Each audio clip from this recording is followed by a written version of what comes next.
자, 오늘 본문 말씀을 가지고 사사기 강의 23번째 시간으로 헛된 인생과 아름다운 인생이라는 제목으로 말씀에 은혜를 나누겠습니다. 함께 우리 제목을 따라 하시겠습니다. 헛된 인생과 아름다운 인생. 한 번 더 따라 합니다. 헛된 인생과 아름다운 인생. 네, 고맙습니다. 오늘부터는 사사기서 9장 말씀을 강의를 하겠습니다. 먼저 지난 시간에 대한 말씀을 간단하게 드려보겠습니다. 농부였던 기드온을 하나님께서는 선택을 하셔서 미디안 족속의 7년의 압제를 해방할 사사로 세워주셨습니다. 그리고 하나님의 능력이 그와 함께 하셔서 또 그가 또 하나님의 말씀에 철저하게 순종함으로 하나님께서는 복을 주셔서 미디안 연합군과의 전쟁에서 기적 같은 승리를 거두게 하셨습니다. 7년 동안의 미디안 족속의 폭정에서 독립을 할 수 있게 하셨습니다. 벗어나게 하셨습니다. 그리고 기드온이 통치하는 40년 동안 하나님께서 이스라엘 민족을 지키시고 함께 하셔서 태평성대를 이루게 하셨습니다. 이 정도 되면 어찌 보면 기드온의 인생은 성공한 인생처럼 보입니다. 그런데 실상 기드온의 인생은 그렇지 못했습니다. 그가 말년에 이르러서 물질의 탐욕을 부리고 명예의 욕심을 부리고 무엇보다 이 성적인 쾌락의 탐닉함으로 인해서 그의 사후 이스라엘 백성들은 다시금 바알 신앙으로 돌아가게 됐어요. 그리고 그가 만든 명예욕에 취해서 만든 에봇이 또 다른 우상이 됐어요. 무엇보다 그가 성적으로 타락함으로 인해서 그의 수많은 아들들 사이에 분쟁이 일어나게 됐고 그의 첩의 아들이었던 아비멜렉이라는 사람이 기드온의 모든 아들들 70명 가까이 되는 모든 아들들을 다 죽이려고 했고 단 한 명 막내 아들 요담만 겨우 피신하여 살아남고 69명의 아들들이 다 살해돼서 죽었어요. 집안이 폭삭 망했습니다. 사랑하는 여러분, 이런 일들로 볼 때 기드온의 인생 과연 성공한 인생이라고 말할 수가 있겠습니까?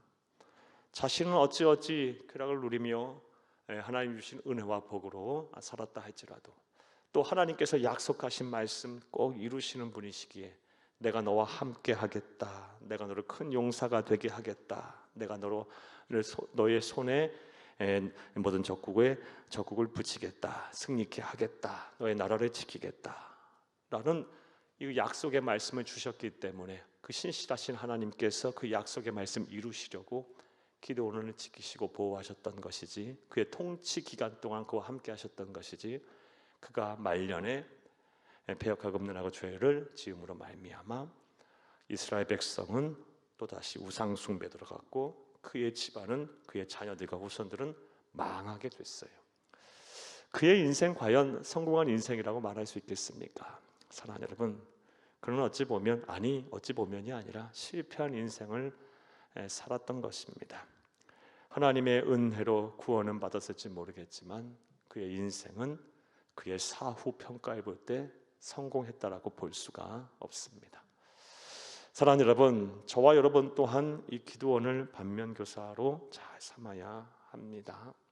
우리 또한 실패한 인생을 살지 않고 성공한 인생을 살 수 있도록 노력을 해야 할 줄로 믿습니다.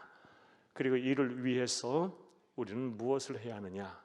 지난 시간에 말씀드린 대로 먼저 이 지나친 욕심인 탐욕을 버려야 합니다.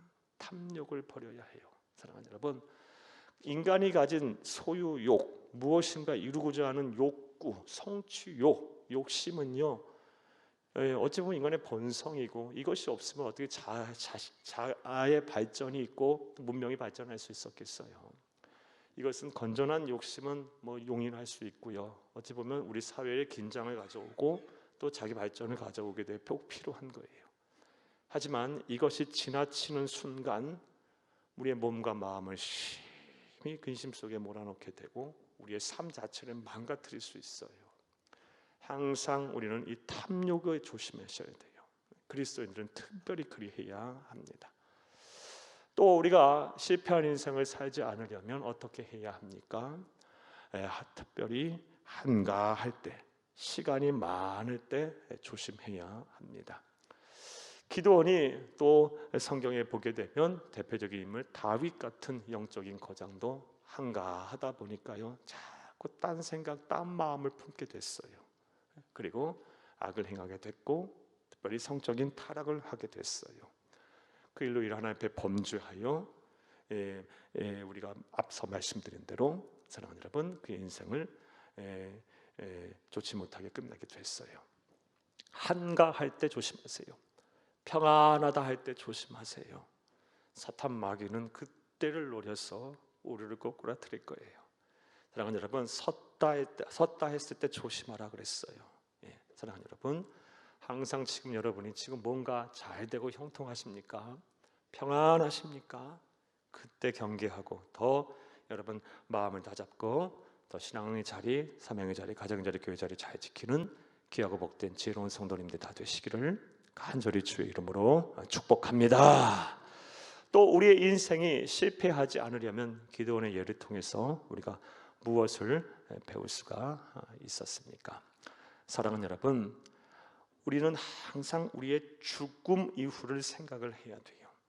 사랑하는 여러분, 우리가 성공한 인생을 살았는지 실패한 인생을 살았는지는 우리의 죽은 이후에 우리의 후세가 우리를 평가해 줄 것이고, 무엇보다 우리가 하나님 앞에 섰을 때 우리의 인생에 성공했느냐 실패했느냐가 판가름 나게 될 거예요. 항상 우리는 우리의 사후 하나님 앞에 설 날을 우리가 염두에 두고 살아야 하고, 또 우리 사후의 모든 인생의 평가가 내려질 거라는 것을 기대하고 생각한다면 매 순간 우리가 조심하고 경계하고 살게 될 것입니다. 사랑하는 여러분, 항상 우리 그리스도인들은요, 하나님 앞에 설 날 죽음을 우리 염두에 두고 살아야 합니다. 죽음에 대한 공포와 두려움을 느끼고 살라는 말씀이 아니고요, 불꽃 같은 눈으로 늘 우리의 모든 것을 감찰하고 계시는 하나님을 경외하라는 말씀이에요. 사랑하는 여러분, 하나님을 경외하는 자가 지혜로운 자고 모든 지식의 근본이라고, 하나님을 경외하는 것이 모든 지식의 근본이라고 그랬어요. 불꽃 같은 눈으로 나의 모든 마음과 생각 그리고 말과 행동을 살피시고 계시는 그 하나님의 눈은 누구도 피할 수 없다는 것을 알며 하나님을 경외하시기를 바라요. 그럼 함부로 죄짓지 않을 거예요. 함부로 범죄치 않을 거예요. 사랑하는 여러분, 우리가 함부로 타락의 길을 걷지 않을 거예요. 이런 일을 행하는 지혜롭고 복된 성도님 다 되시기를 간절히 주 이름으로 축복합니다. 자, 여기까지가 지난 시간에 대한 말씀이었습니다. 자, 이제부터 오늘 본문에 대한 강의를 하겠습니다. 오늘 본문 우리가 강의해야 될 9장 1절부터 15절까지의 말씀은 내용상으로 볼 때 크게 두 부분입니다. 이 두 부분을 순차적으로 한 절 한 절 읽어가면서 말씀을 나누겠습니다. 먼저 첫 번째 부분을 보게 되면 첫 번째 부분을 통해서 우리는 헛된 인생이 무엇인지에 대해서 알 수 있고, 두 번째 내용과 관련된 부분을 통해서는 우리 그리스도인이 반드시 살아야 할 아름다운 인생은 어떻게 사는 것인지에 대한 교훈을 우리가 배울 수가 있습니다. 오늘 말씀을 통해 그 은혜의 시간이 되기를 간절히 주 이름으로 축복합니다. 먼저 9장 1절부터 6절까지의 말씀이 이제 첫 번째 내용인데요. 먼저 간단하게 설명을 드리고 1절부터 6절을 읽겠습니다. 9장 1절부터 6절까지의 말씀은 다음과 같은 내용입니다.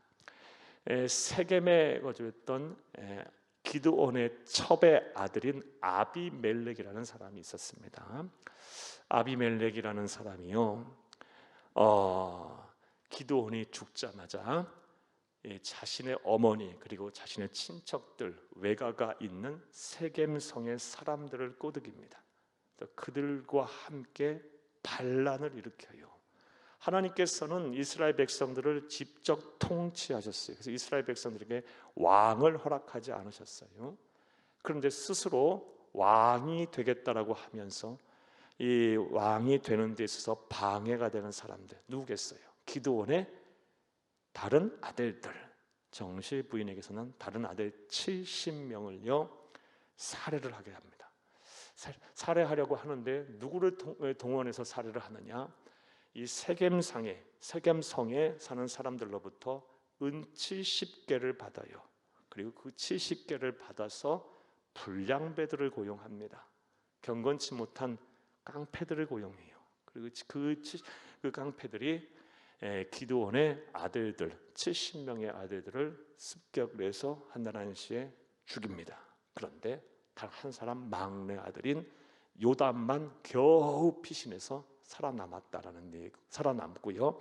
그리고 그 일 후에 세겜성에서 아비멜렉이 자기 자신이 스스로 왕이다라고 선포했다는 내용이 바로 9장 1절부터 6절까지의 말씀입니다. 우리 한번 읽어보겠습니다. 9장 1절부터 6절을 함께 읽겠습니다. 여룻바알의 아들 아비멜렉이 세겜에 가서 그의 어머니의 형제에게 이르러 그들과 그의 외조부의 집안 온 가족에게 말하여 이르되 세겜성에 아마 거주했던 기드온의 첩의 소생이 바로 아비멜렉이고요. 아비멜렉이 그의 어머니가 살고 있는 세겜성 그리고 그의 외조부들이 살고 있는 외가가 살고 있는 세겜성의 성에 가서 반란을 도모하려고 그들의 도움을 요청하려고 세겜성에 갔단 말씀입니다. 2절 읽겠습니다. 청하노니 너희는 세겜의 모든 사람들의 귀에 말하라. 여룻바알의 아들 70명이 다 너희를 다스림과 한 사람이 너희를 다스리는 것 어느 것이 너희에게 나으냐? 또 나는 너희와 고륙임을 기억하라 하니 혈연 지연을 동원해서 세겜성 사람들을 꼬드겨서 함께 반란을 일으키자라고 말하고 있습니다. 3절을 읽겠습니다. 그의 어머니의 형제들이 그를 위하여 이 모든 말을 세겜의 모든 사람들의 귀에 말하며 그들의 마음이 아비멜렉에게로 기울어서 이르기를 그는 우리 형제라 하고 팔은 안으로 굽죠. 그렇게 해서 이제 세겜성 사람들이 아비멜렉 편에 붙었어요. 4절 읽겠습니다. 바알불이 신전에서 은 70개를 내어 그에게 주매 아비멜렉이 그것으로 방탕하고 경박한 사람들을 사서 자기를 따르게 하고 70개의 은을 바알불의 신전에서 우상을 섬기는 사람들에게서 받아요. 세겜성 사람들에게서 받아서 누가? 아비멜렉이 그래서 70명의 깡패들을 70명이 아니죠. 깡패들을 고용합니다. 은 70개를 가지고 5절 읽겠습니다. 오브라에 있는 그의 아버지의 집으로 가서 여룻바알의 아들 곧 자기 형제 70명을 한 바위 위에서 죽였으되 다만 여룻바알의 막내 아들 요담은 스스로 숨었으므로 남으니라. 아멘. 70명의 아들들 중에 70명을 다 죽이지 못했어요. 한 명이 겨우 살아남았어요. 근데 왜 70명을 한 바위에 죽였다고 했을까요? 그럼 70명을 죽이고 싶은 마음이 있었기 때문에 그런 거예요. 단 한 명 막내 아들만 겨우 살아남았어요. 6절 읽겠습니다. 세겜의 모든 사람과 밀로 모든 족속이 모여서 세겜에 있는 상술나무 기둥 곁에서 아비멜렉을 왕으로 삼으니라. 아멘. 반란이 성공했어요. 자, 여기까지가 이제 첫 번째 내용입니다. 내용이 이해 다 되셨습니까? 내용이 그렇게 어렵지 않을 거예요. 서사니까요. 자, 이야기니까 그렇게 어렵지 않을 겁니다. 이 첫 번째 내용을 통해서 이제 우리 하나님 우리에게 주시는 영적 교훈을 찾아보겠습니다. 이 기드온의 첩의 소생이었던 아비멜렉과 또 그와 함께 반란을 일으킨 사람들을 통해서 우리는 헛된 인생을 사는 사람들이 어떤 사람인지를 우리가 이 첫 번째 내용을 통해서 알 수가 있습니다. 자, 그렇다면 헛된 인생을 사는 사람들은 어떤 삶을 살까요? 우리가 이 일을 통해서 헛된 인생을 살지 말아야 할 텐데 헛된 인생을 사는 사람들은 어떤 삶을 사는 사람일까요? 먼저 첫 번째로 목적 달성을 위해 수단 방법을 가리지 않는 사람이 바로 하나님 보시기에 세상 보기에 또 사람들이 보기에 헛된 인생을 사는 사람들입니다. 목적 달성을 위해 수단 방법을 가리지 않는 사람들이 참 이 세상에는 많아요. 오늘 본문 말씀에 보게 되면 그 대표적인 사람이 누굽니까? 바로 기드온의 첩의 소생이었던 아비멜렉이 그렇죠. 아비멜렉은요 자신이 왕이 되기 위해서, 사랑하는 여러분, 이 목적을 달성하기 위해서 한 사람도 아니고요, 기드온의 다른 아들들, 그러니까 형제들 70명을 죽여요, 여러분. 정확히는 69명을 죽인 거죠. 사랑하는 여러분, 그리고 그 죽이는 과정도 죄질이 좋지 않아요. 분명 하나님을 그도 섬기는 사람인데 바알브릴의 신전에서 우상 숭배자로부터 은 70개를 받아서, 뇌물로 받았던 뭐로 받았던 받아서 깡패들을 고용해서 경박하고 또 방탕한 70명을 고용해서 그들과 함께 합세해서 한날 한시에 한 바위 위에서 70명을 죽여요. 70명을 모이라고 하는 과정에 성경은 기록이 되어 있지 않았지만 한날 한시에 그 바위에 모였다는 것은 뭔가 계략을 꾸몄겠죠. 뭔가 속이는 행동을 했겠죠. 뭔가 아주 좋지 못한 그런 행각을 벌였을 거예요. 그래서 그곳에 한날 한시에 모이게 해서 아마 일시하면 공격을 했던 모양이에요. 목적을 달성하기 위해서 수단 방법을 가리지 않는 이런 사람, 바로 아비멜렉이고요. 그러니 결말이 좋지 않아요. 우리 다음 시간 또 다다음 시간에 보겠지만요, 아비멜렉은요 아주 부끄럽게 죽어요. 참혹하게 죽어요. 하나님이 그런 사람 내버려 두지 않아요. 반드시 심판하세요. 성벽 위에서 어느 한 여인이요 맷돌을 집어 던졌는데 그것을 맞아가고 두개골이 깨져요. 그리고 어찌할 바 몰라 하고 있다가 자신의 무기를 든 소년에게 칼로 자신을 찔러 죽이라 하면서 스스로 죽어요. 사랑하는 여러분, 이런 비참한 말로를 아비멜렉이 맺게 됩니다. 목적 달성을 위해서 수단 방법을 가리지 않은 사람, 그런 사람은 헛된 인생을 사는 사람입니다. 사랑하는 여러분, 우리 성도님들 가운데 행여 그런 분들 계실까 합니다. 하지만 우리가 조금만 생각을 달리하면요, 우리 주변에 그런 사람 정말 많아요. 내가 원하는 거, 바라는 것을 이루기 위해서 막 서슴지 않고 거짓말하고 속이고, 그리고 또 막 누군가의 마음을 막 아프게 하고 막 상처를 주고, 요만큼도 손해 안 보려고요 막 힘들고 어렵게 하는 사람들이 참 많아요. 참 마음 힘들고 어렵게 하는 사람들이 많아요. 여러분들이 우선 그런 분들이 되지 말아야 하고요, 그리고 그런 사람이 여러분 주변에 없기를 바랍니다.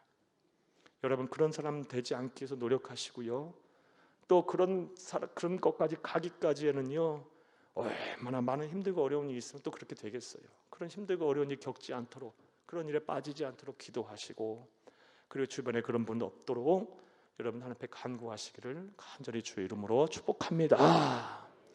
사랑하는 여러분, 목적 달성을 위해 수단 방법을 가리지 않은 사람이 작정하고 달려들면요 어찌할 도리가 없어요. 그런 사람이 주변에 있어서 막 작정하고 달려들면 어떻게 감당을 하겠어요? 애당초 그런 사람은 안 만나야 돼요. 그런 사람 주변에 애당초 없어야 돼요. 하나님 앞에 간구하세요. 여러분, 여러분의 삶에, 여러분의 지경에, 직장과 사업장에, 학교 삶의 일터에, 하나 가정에 특별히 그런 분 한 분도 없기를 간절히 주의 이름으로 축복합니다. 자, 그렇다면 좀 구체적으로 생각해 보겠어요. 왜 아비멜렉이 그렇게 됐을까요? 그 또한 하나님을 경외하는 백성 아닙니까? 그리고 영적 거장이었던, 성령의 사람이었던 기드온의 아들 아닙니까? 그 또한 하나님 앞에 제사 드렸던 사람이고 예배했던 사람이고요, 하나님의 말씀을 알았던 사람이에요. 어쩌다가 이 아비멜렉이 이 모양 이 꼴이 됐을까요? 자신의 목적을 달성하기 위해서 형제들을 한날 한시에 계략을 꾸며 모이게 하고 한 번에 살해하는, 이 살인죄를 저지르는 아주 죄질이 나쁜 목적 달성을 위해 수단과 방법을 가리려는 이런 사람을 어떻게 변질됐을까요? 많이 묵상을 해보면요, 그 이유 찾는 거 그렇게 어렵지 않을 것 같아요. 그 원인은 먼저 기드온 아버지 기드온과 그리고 그의 형제들에게서 찾을 수가 있습니다. 사랑하는 여러분, 생각을 해보세요. 첩의 소생이라고 얼마나 무시하고 차별했겠어요. 사랑하는 여러분, 정실 부인에게서 만난 아들들만 70명이에요. 사랑하는 여러분, 딸들도 많았겠죠. 사랑하는 여러분, 자녀들이 많았을 거예요. 그 자녀들이 첩의 소생이라고 얼마나 무시했겠어요. 얼마나 차별했겠어요. 또 기드온은 눈길 한번 제대로 줬을까요? 누군지도 몰랐을지도 몰라요. 차갑게 됐을 거예요. 이 아비멜렉은요, 하나님의 백성이었지만 차별받고 살았고 사랑받지 못하고 살았기 때문에 그것이 한이 되고 응어리가 돼서 여러분이 보복을 한 거라고 보고 목적 달성을 위해 수단과 방법을 가리지 않은 사람이 됐다라고 봅니다. 사랑하는 여러분, 우린 드라마를 보면 이런 사람들 많이 나오죠. 사랑하는 여러분, 또 우리 주변에도 이런 사람들 많아요. 사람은 어려서부터 성장 과정에서부터 사랑받고 살아야 돼요. 그리고 인정받고 살아야 합니다. 저는 우리 사랑하는 우리 모든 성도님들이 사랑받고 살기를 바랍니다. 또 사랑하며 사시기를 바랍니다. 특별히 여러분의 자녀들과 후손들이 사랑받고 살기를 바라요. 이게 우리 그리스도인에게 큰 복이에요. 여러분 가정에서부터 여러분 자녀들과 후손들을 아주 사랑해 주세요. 뭐 잘하고 못하고를 떠나서 내 아들이고 내 딸이고 내 손주고 내 가족이라는 이유 하나만으로도 우리 사랑해야 될 이유가 분명하잖아요. 또 얼마나 귀한 자녀들이고 귀한 후손들입니까? 내 마음이 좀 마음에 들지 아니하고 내 뜻과 좀 벗어난다 할지라도 사랑하는 여러분, 그건 큰 문제가 아니에요. 하나님이 내게 선물하신 귀한 자녀들 후손들이라는 거. 또 자녀들만 후손들만의 문제입니까? 사랑하는 남편, 아내, 부모, 형제, 뭐 바랄 것도 없죠.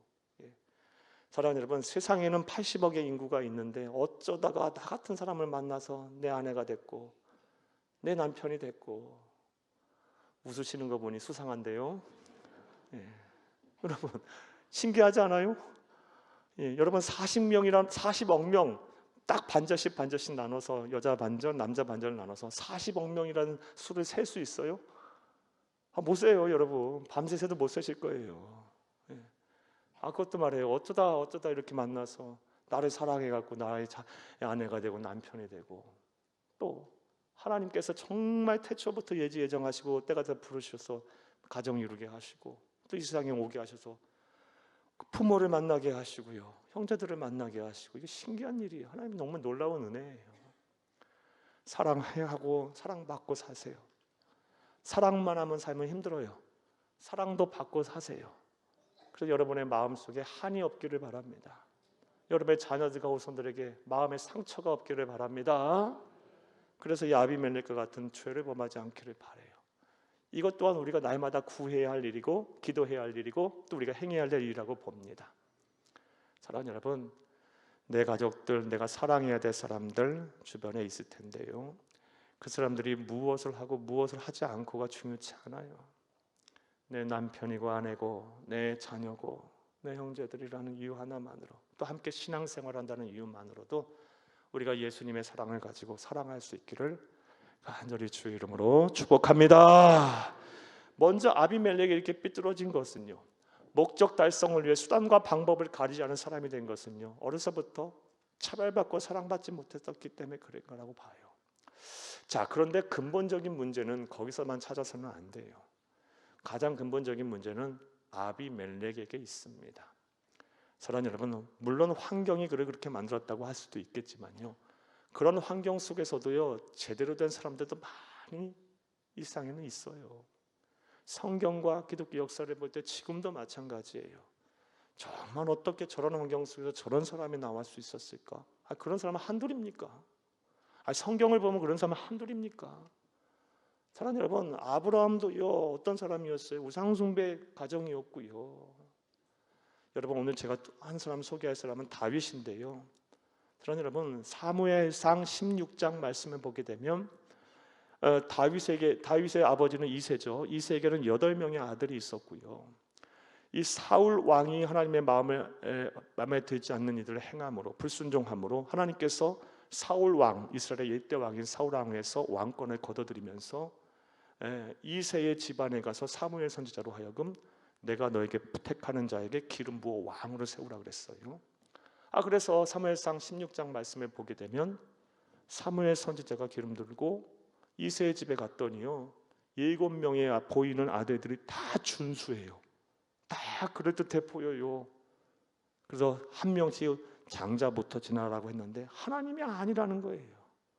그런데 다윗은요, 사랑하는 여러분, 이세의 밤에 보기에 마음에 들지도 않았던 아들이었던 거예요. 얘는 아들 칩도 안 8명이에요. 8명. 아들만 8명. 그래서 저 들판에서 양 치고 있는 애 하나 더 있다고. 7명이 다냐? 아니다. 하나 더 있다. 걔 신경도 쓰지 마라. 이거 했던 거예요. 사랑하는 여러분, 그런데 하나님은 다윗을 선택했고요. 다윗이 행한 일들을 보세요. 이후에 우리 너무 잘 아는 스토리예요. 골리앗과의 전쟁에서 그가 칼로 싸워서 이깁니까? 창을 던져서 이겼습니까? 활을 쏴서 골리앗을 넘어뜨렸습니까? 아니에요.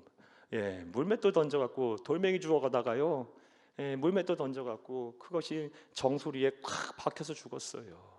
평상시 목동이었던 다윗, 자신이 아무도 알아주지 않은 상황 속에서 양치고 소치고 하던 이런 목동인 그 다윗이요, 그런 상황 속에서 때로는 짐승들이, 또 때로는 도적들이 와서 양과 소 염소를 빼앗으려 할 때 그 뭐가 할 수 있었던 일이 뭐겠어요? 물맷돌 던지는 거였겠죠. 그런 일 열심히 했더니, 사랑하는 여러분, 나중에 하나님께서 그거를 사용하셔서 골리앗을 무너뜨리는 거예요. 환경을 탓할 것이 아니에요. 또요, 사랑하는 여러분, 시편이 총 150편의 말씀인데요, 그 중에서 다윗이 쓴 시편이 90편입니다. 사랑하는 여러분, 다윗이 어떻게 이렇게 아주 많은 이 시를, 찬송을 작시하고 또 이렇게 부를 수가 있었을까요? 사랑하는 여러분, 성경 어디를 봐도 음악 교육을 받았다, 성전에서 그가 하나님을 찬송하는 찬양대로 봉사했다, 이 음악인이 아니었어요. 그냥 들판으로 떠돌아다니면서 그 평상시 수금 타면서 그 환경 속에서 많은 대자연을 보면서 하나님 주시는 은혜요, 이 주신 감수성을 가지고 개발을 했던 거예요.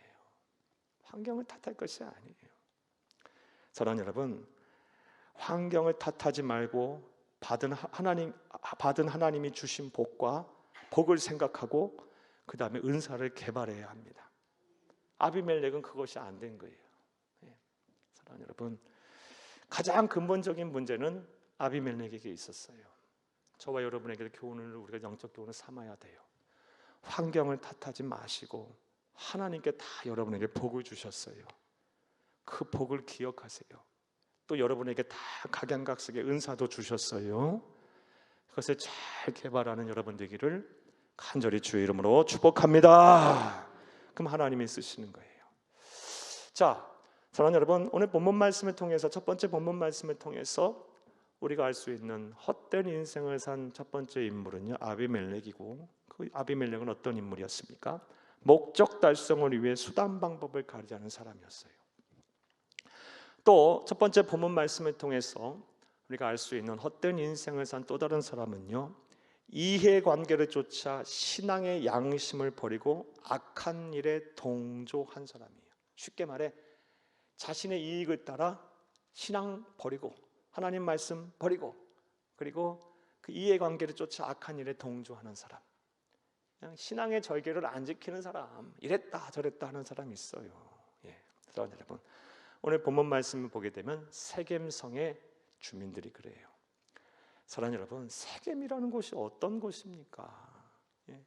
일찍이 믿음의 조상들이 그곳을 터전으로 삼아 제사드렸던 곳이 야곱이, 이삭이, 사랑하는 여러분, 상술나무 아래서 아브라함이 거주했고, 또 야곱이 그곳에서 예배를 드렸던 장소고 거룩한 장소예요. 그 세겜성에는 영적인 기운이 있는 곳이에요. 하나님의 경외하는 자들이 있던 곳이에요.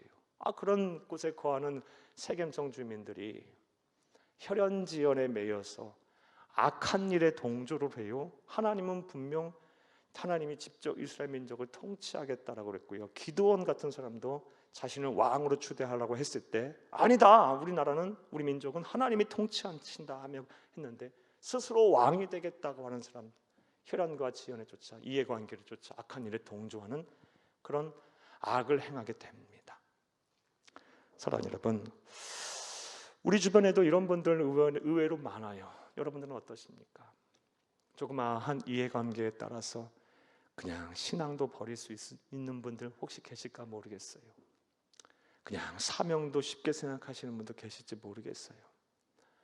내가 조금만 힘들면 그냥 이리 떠들고 저리 떠들고 신앙의 자리, 사명의 자리 쉽게 여기시는 분 계실지 모르겠어요. 사랑하는 여러분, 그렇지 않기를, 신앙의 절개를 잘 지키는 여러분이 되기를 간절히 주의 이름으로 축복합니다. 제가 목사로 살면서 또 지난날 우리 교회와 함께 하셨던 하나님 일하셨던 우리 성도님들, 또 우리 원로 목사님, 또 사모님, 또 우리 여러 한국 교회의 여러 간증자들의 간증을 보면서 느낀 바는 무엇이냐면요, 아무리 힘들고 어려워도 잘 참고 견뎌내면 반드시 하나님의 때가 오더라고요. 하나님의 일하심이 있더라고요. 근데 그 순간이 너무 힘들어요. 그 순간이 참 힘든 거예요. 그건 당해본 사람만 알 거예요. 여러분, 누가 그 마음을 이해하겠어요? 그 속을 누가 알겠어요? 그런데 결국 잘 참고 견디고 어떻게든 이겨내면 반드시 이겨내더라고요. 하나님은 더 큰 은혜를 주시더라고요. 더 큰 영광을 보게 하시더라고요. 저는 참 많은 성도들 봤고, 또 저도 체험했고, 또 앞으로 그렇게 하실 하나님을 믿습니다. 조금도 의심하지 않고 믿어요. 지금 많이 힘들고 어려우신 분들이 많이 계시라 봐요. 여러분, 이해관계조차 신앙의 양심을 막 쉽게 버리거나 또 사명을 쉽게 여기는 분이 없기를 간절히 주의 이름으로 축복합니다. 잘 참고 견디세요. 자, 그렇다면 세상에 흔들리지 않고 우리의 신앙의 절개를 잘 지키려면 우리가 무엇을 해야 할까요? 간단하게 말씀 하나만 드릴게요. 로마서 12장 2절을 함께 읽겠습니다. 너희는 이 세대를 본받지 말고 오직 마음을 새롭게 함으로 변화를 받아 하나님의 선하시고 기뻐하시고 온전하신 뜻이 무엇인지 분별하도록 하라. 아멘. 2절 말씀 보게 되면 10장 2절 딱 두 가지를, 원래는 세 가지인데 두 가지만 딱 잘 보시면 되겠어요. 먼저는 이 세대를 본받지 말아야 됩니다. 이 세대를 본받지 말아야 신앙의 절개를 지킬 수 있어요. 세대를 본받지 말라는 말은요, 세상 사람들이 추구하는 가치관을 따르지 말라라는 말씀이에요. 그것에 마음을 뺏기지 말라라는 거예요. 세상 사람들이 추구하는 가치관은 무엇입니까? 황금만능주의, 금융, 그리고 그것만 위해서 살려가고 있어요. 또 다른 사람은 어찌됐든 나만 잘 되면 돼, 이런 극단적인 이기주의, 또 그냥 막 한탕을 바라는, 뭐 한탕주의라고 해야 될까요? 뭐라고 할까요? 요행을 바라는 이런 것들, 땀 흘려 노력하지 않고 일하지 않고 수고하지 않고 뭔가 대가를 받으려는 이런 한탕주의들. 사랑하는 여러분, 이거 세대를 따르는 거예요. 이거 조심하셔야 돼. 이게 만약에 여기에 마음을 뺏기는 순간요, 자칫 잘못하면 꼬꾸라지게 돼 있어요. 그리고 신앙의 절개를 못 지켜요. 쉽지 않아요. 또 우리가 뭘 또 조심해야 되냐? 그런 것에서 벗어나 마음을 새롭게 함으로 하나님의 뜻을 잘 분별해야 돼요. 부별을 해야 돼요. 하나님의 선하시고 기뻐하시고 온전하신 뜻이 무엇인지 분별하도록 하라 했죠. 하나님의 뜻을 잘 분별해야 신앙의 절개를 잘 지킵니다. 하나님의 뜻을. 여러분, 하나님의 뜻인지 내 욕심인지 내 바람인지를 잘 분별해야 돼요.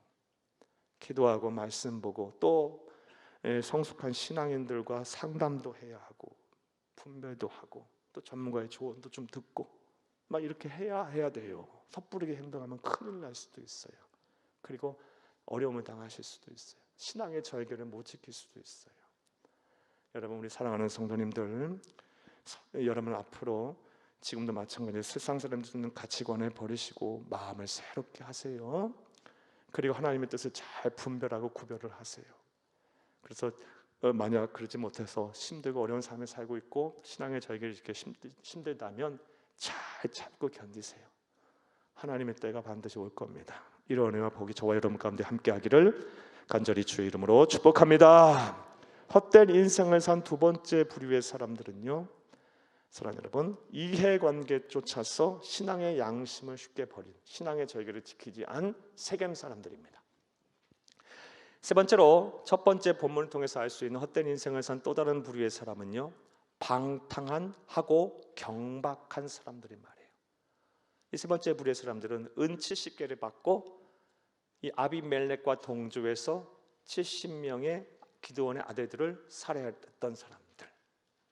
이 사람들은요, 오로지 자신의 모든 행동과 결정을 하는 기준이 무엇이었어요? 돈이에요. 돈. 이 돈만 쫓아 사는 사람들이 있어요, 여러분. 우리 주변에 많죠? 여러분들은 혹시 어떠십니까? 이것만이 그냥 오늘의 삶의 목표고, 이것만이 삶의 기쁨이고, 이것이 사는 이유예요. 물론요, 돈이 우리에게는 얼마나 필요합니까? 돈 싫어하는 사람이 어디 있어요? 그리고 꼭 있어야 합니다. 그건 하나님이 우리에게 주신 또 선물이고요. 그런데 문제는요, 이게 전부가 아니거든요. 그런데 이것에 우리의 모든 삶을 쫓아간다, 우리 모든 생각이 그쪽으로 향해 있다 하는 순간부터는 우리에게 매우 불행이 닥쳐옵니다. 사랑하는 여러분, 성경에서는 이것에 대한 경계의 말씀이 참 많아요. 디모데전서 6장 10절을 함께 보겠습니다. 돈을 사랑함이 일만 악의 뿌리가 되나니 이것을 탐내는 자들은 미혹을 받아 믿음에서 떠나 많은 근심으로써 자기를 찔렀도다. 아멘. 이런 사람들이 초대교회에 많았던 거예요. 특별히 디모데 목사님이 목회하는 이 에베소 교회에 이런 성도들이 많았던 거예요. 교회 안에 성도들이 돈을 사랑해서요, 그것에 탐내다가 미혹을 받아서 믿음에서 떠나 많은 근심으로 괴로워하는 사람들이 많았던 거예요. 디모데야. 사도 바울이 영적인 아들 디모데를 향해서 이 디모데 전후서는 거의 사도 바울의 이제 순교하기 때가 가까웠을 때 마지막으로 거의 마지막 말년에 쓴 서신서거든요. 내가 너에게 꼭 부탁한다. 너희 성도들에게 꼭 전해라. 돈을 사랑하는 것이 일만하게 뿌리가 된다. 이것을 탐내는 자들은 미혹을 받아 믿음에서 떠나 많은 근심으로써 자기를 찔리게 된다. 가르쳐라 라고 디모데전서에 남긴 말씀이에요. 자, 그렇다면 또 생각을 해봅시다. 돈을 사랑하는 것은 어찌 보면 우리가 당연한 마음 아니에요? 그런데 그것이 지나쳐서 돈을 탐닉하는, 그래서 그것에 미혹을 받아 우리의 마음이 염려와 근심을 가득 차지 않으려면, 그래서 방탕하고 경박한 사람이 되지 않으려면 우리가 어떠한 생각을 갖고 살아야 할까요? 이에 대해서 예수님께서 답을 우리에게 이미 주셨어요. 누가복음 12장 15절 말씀 한 절만 보겠습니다. 시간이 없으니까요. 그들에게 이르시되 삼가 모든 탐심을 물리치라. 사람의 생명이 그 소유에 넉넉한 데 있지 아니하니라. 아멘. 이 생각을 갖고 살아야 돼요. 사람의 생명이 그 소유에 넉넉한 데 있지 않다라는 생각을 갖고 살게 되면요, 돈을 쫓고 그것에만 탐닉하여 살다가 사랑하는 여러분, 방탕하고 경박한 삶을 살지 않게 됩니다. 이게 무슨 얘기일까요? 사람의 생명이 그 소유에 넉넉한 데 있지 않다, 우리 예수님 말씀인데, 여기서 생명은 크게 두 가지로 해석을 하시면 돼요. 첫 번째는 영생, 구원에 이르는 길이 소유에 있지 않아요. 그렇죠? 예수 그리스도를 믿는 믿음으로 받는 거예요. 하나님의 은혜로 말미암아 구원, 영생이라고 해석을 해도 되고요. 이 생명을요, 또 다른 의미로 하나님이 주시는 하늘 행복이라고 해석을 해도 돼요. 하늘 행복을 누리게 되면요, 이 세상에서 모든 것들이 다시 소생하게 돼요. 닫혀있던 마음이 열리고 죽어져가는 심령이 소생하고, 그리고 답이 없는 인생에 답이 생기고 다시 생명력이 움트게 돼요. 하늘 행복을 누리게 되면. 사랑하는 여러분, 하나님이 주는 이 하늘 행복은요, 소유에 넉넉한 데 있지 않다. 공감하시죠? 이거 공감 못할 사람이 어디 있어요? 권사님 웃으시는데 공감 못할 사람이 어디 있어요? 저와 여러분 또 다 공감할 거예요. 사랑하는 여러분, 사람의 생명이 그 소유에 넉넉한 데 있지 않다라는 생각을 갖고 살게 되면요, 돈을 쫓고 거기에만 탐닉하다 인생을 낭비하고 또 방탕하고 경박한 인생을 살지 않게 됩니다. 헛된 인생을 살지 않게 됩니다. 그렇다고 하나님께서 복을 안 주실까요? 또 여러분의 일을 소홀히 할까요? 그렇지 않겠죠. 우리에겐 사명이 있는데, 이 땅에 하나님의 나라를 이루어야 할 사명이 있는데, 그러려면 많은 돈과 재물이 필요해요. 여러분, 그렇잖아요. 사랑하는 여러분, 이 전도를 하고 영혼을 구원하고 어려운 이웃을 섬기고 돕는 데 있어서, 주의 몸된 교회를 바로 세우고, 사랑하는 여러분, 죽어져가는 많은 영혼들을 살려가는 데 있어서 많은 재물이 필요한 거예요. 저는 우리 모든 성도님들에게 하나님께서 복을 넘치도록 부어주셔서 정말 여러분을 통해서 많은 영혼들이 구원을 받고 영생하기를 바랍니다. 절망 속에 있는 사람들이 소망을 얻게 되기를 바랍니다. 여러분이 못한다면 여러분의 자녀들과 후손들이 그 복을 받기를 바랍니다. 여러분 바라요. 그런데 중요한 것은요, 항상 우리가 놓쳐서는 안 되는 것은요, 그것이 목적이 되고 그것이 은혜가 되고 그것이 내 삶의 바른 가치관이 돼야지, 그것이 아니고 오로지 세상 사람들처럼 헛된 인생을 낭비하는 이 방탕하고 경박한 사람처럼 이 돈과 재물 쪽에만 마음이 가서는 안 된다는 거예요. 예만하게 뿌리가 되고 절대 하늘 행복 또 구원에 이르지 못해요. 생명을 얻지 못해요. 생명은 소유에 넉넉한 데 있지 아니한다라는 우리 주 예수 그리스도의 말씀을 우리 마음에 꼭 새기는 여러분 되기를 간절히 주의 이름으로 축복합니다. 자, 저는 첫 번째 본문 말씀을 통해서 헛된 인생을 사는 세 부류의 사람들에 대한 소개를 했어요. 이제 두 번째 본문 말씀을 통해서 아름다운 인생을 사는 사람은 어떤 삶을 살까에 대한 말씀을 드릴게요. 시간이 많지 않으니까 먼저 내용 설명을 드리고 이 말씀을 보겠습니다. 7절부터 15절까지의 말씀은 이런 내용이에요. 두 번째 내용은요, 70명의 아들 중에서 유일하게 살아남은 아들, 막내 아들 요담이라는 아들이요, 용기를 냅니다. 어떤 용기를 내냐? 세겜성 바로 앞에 높이 솟은 그리심산에 올라가요. 그 그리심산에서 올라가서 소리를 치면요, 이 1세기 유대 역사가인 요세푸스의 기록에 의하면 그림신산에서 소리를 치면 그 세겜성 앞에 큰 이 돌로 된 절벽이 있었대요. 그래서 메아리가 쳐서 그 안에까지 다 소리가 들렸대요. 사랑하는 여러분, 그 그림신산에 이 요담, 겨우 피신해서 살아남은 요담이 용기를 내서 올라가서요, 세겜성 사람들에게 들어라라고 이 아비멜렉과 동조해서 죄를 범한 것에 대한 책망을 합니다. 그리고 이 책망하는 방법이 뭐냐? 우화를 사용해요. 우화가 뭐예요? 이솝 우화 같은 우화가 뭡니까? 우화의 우화는 뭐냐면 동식물에 인격을 부여해서 이야기하는 그 교훈적인 풍자적인 이야기가 바로 우화예요. 동물과 식물에 인격을 부여해서 마치 인간인 것처럼 그들의 행동과 말을 통해서 우리에게 교훈을 주고 풍자를 하는 이야기가 가리켜서 우화라 그럽니다. 특별히 이 요담이 세겜성 사람들에게 어떤 우화를 말하면서 그들을 책망하냐? 나무 우화를 사용해요. 나무 우화 내용을 간단히 말씀드리면 다른 것 같아요. 나무들이 막 모여서 왕을 뽑아야 되겠다라고 생각을 했어요. 나무에게 인격을 부여한 거죠. 그 나무들이 막 모여서 보니까 감람나무가 우리의 왕이 되면 좋겠어요. 그래서 나무들이 감람나무에게 막 달려가서 우리의 왕이 좀 되죠 했더니 감람나무가 안 돼! 나는 나의 기름을 가지고 감람나무 기름, 나의 올리브유 이 기름을 가지고 하나님과 사람들을 기쁘게 해야 돼. 내가 어찌 너희들의 왕이 되겠어? 나는 왕이 될 수 없어. 그랬어요. 그러니까 나무들이 감람나무는 안 되겠구나. 그래서 이번엔 누구에게 가냐? 무화과 나무에게 달려가요. 무화과 나무에게 가서 우리의 왕이 되죠. 그랬더니 무화과 나무는 안 돼. 나에게서 나는 이 달고 아름다운 열매, 무화과 나무 열매 있죠. 무화과 열매, 이 열매를 가지고 하나님과 사람들을 기쁘게 해야 돼. 그래서 난 너희들의 왕이 될 수 없어.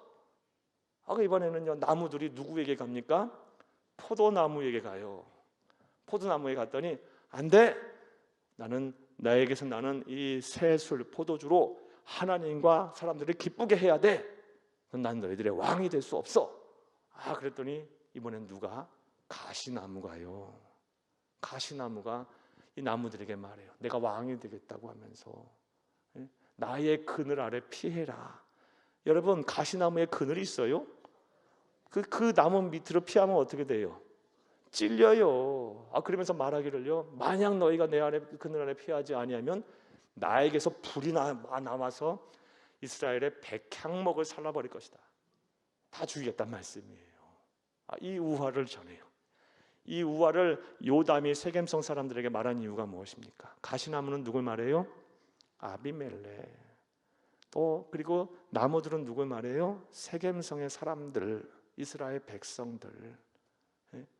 너희들이 지금 이 아비멜렉, 그 가시나무와 같은 아비멜렉의 동조에서 이 악을 행했다.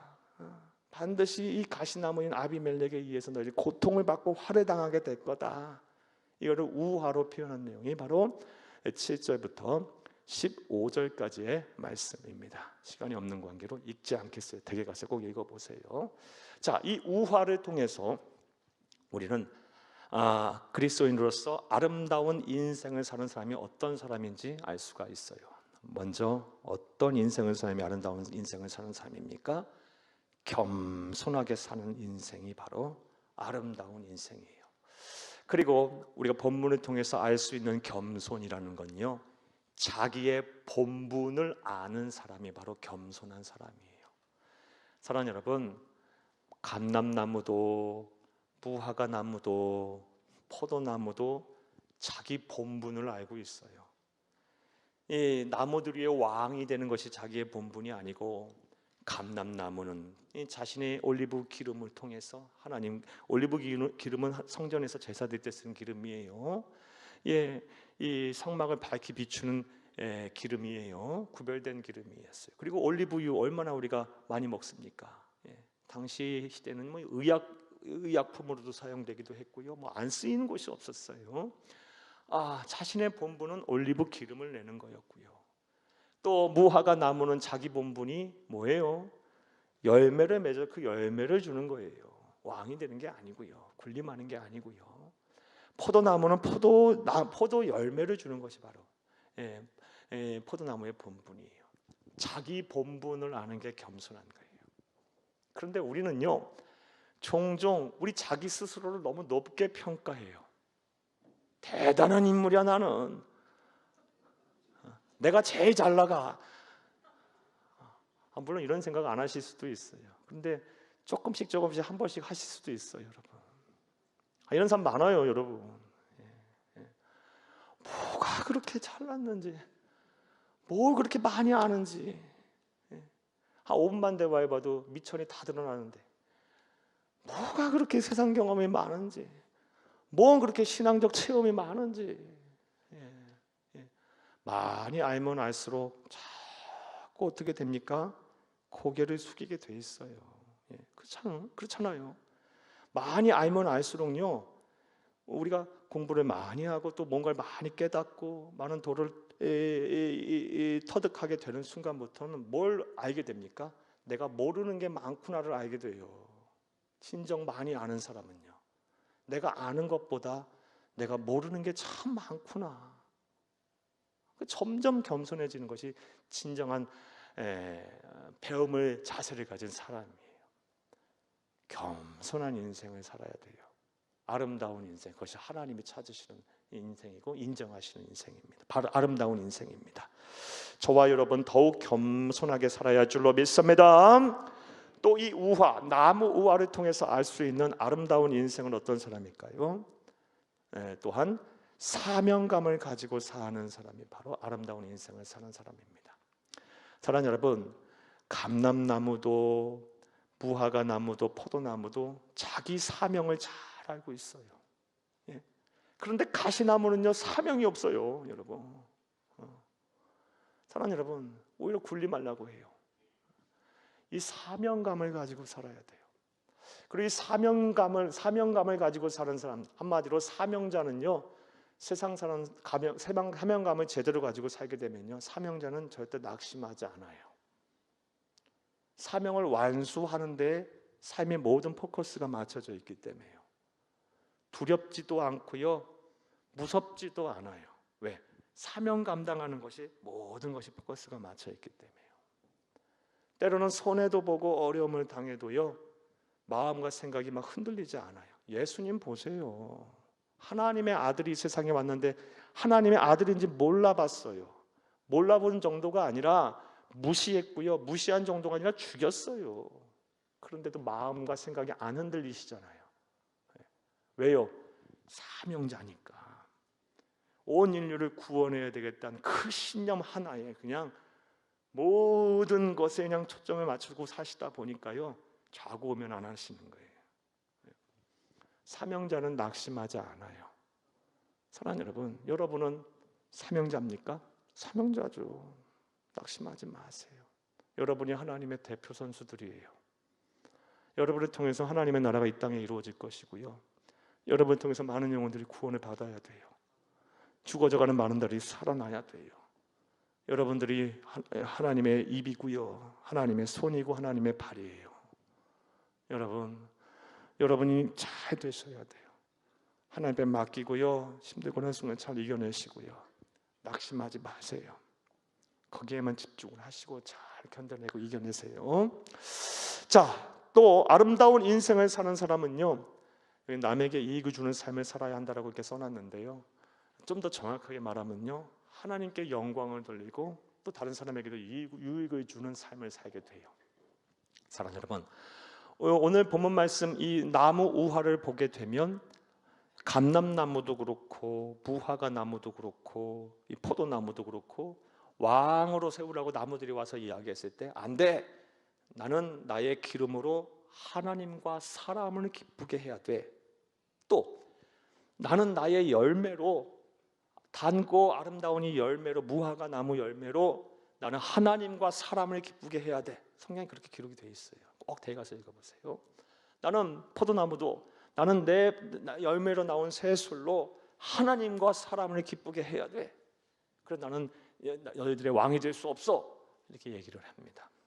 사랑하는 여러분, 우리 그리스도인이 세상을 어떻게 살아야 하는지에 대한 우리 그리스도인의 대헌장의 말씀이 고린도전서 10장 31절 33절까지 나옵니다. 함께 보겠습니다. 그런즉 너희가 먹든지 마시든지 무엇을 하든지 다 하나님의 영광을 위하여 하라. 유대인에게나 헬라인에게나 하나님의 교회에 거치는 자가 되지 말고 나와 같이 모든 일에 모든 사람을 기쁘게 하여 자신의 유익을 구하지 아니하고 많은 사람의 유익을 구하여 그들로 구원을 받게 하라. 그리스도인의 대헌장이에요.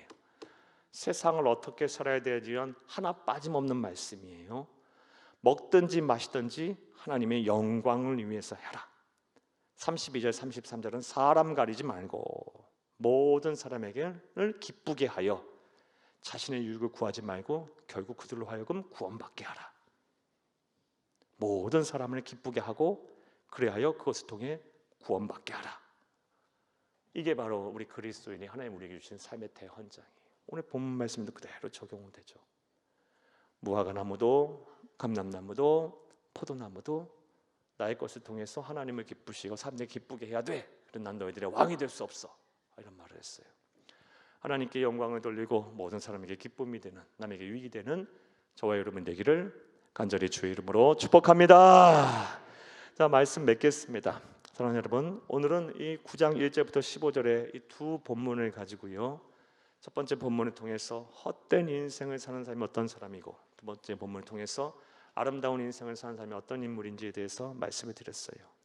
목적 달성을 위해 수단 방법을 가리지 않는 사람 되지 마시고 이해관계를 쫓아 신앙의 양심을 버리는 그런 신앙의 절개를 버리는 그런 사람 되지 않기를 바랍니다.